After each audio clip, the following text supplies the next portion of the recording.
hadin ka jingklat pakandit jong u MP jong ka Chlong Parliamentary Constituency u Dr. Ricky AJ Songkon u balaklat no dang haki kandidat sengi baladem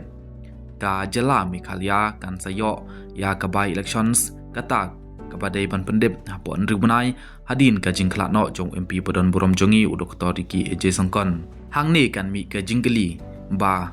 kiwai ki parti yano kin penyang ha kene ka by elections kaban yakun persya ya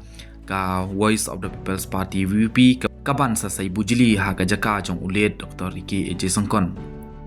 kumba na kaliang jong kaseng Voice of the People's Party VP kala recommends lani kala pha ya ka kateng jong Dr. Patske Marbo ubadai unong akitin jong kaseng Voice of the People's Party VP Chaka State Elections Committee jong ka seng Voice of the People's Party menta katai kaseng ka ab satang ya karai jong ka State Elections Committee jong katai kaseng ka banrai halor ka kerteng jong Dr. Patske Marbo banlong u kertong na kumenta kene ka by elections ka bansalong hapo nribanay ladangin phai sa kaseng National People's Party NPP ka ba ki kerteng jong ki kirtong ki arngut ki balapaw hapo kirsan social media kata kalong ka kong amperins longdo kadai ka kertong MP jong kaseng National People's Party NPP House Nam Arajar Arpeusaw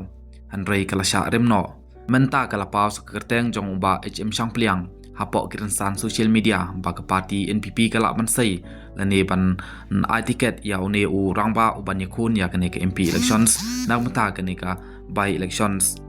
Andrei kumbalong haduk menta ka National People's Party NPP kampat yakren ya ketika tiket MP Handrei yano ketika parti kan say na pedeng kini ki arngut lani yole say kan say da kiwai pat kinong ilam ki bilang don hapo ke parti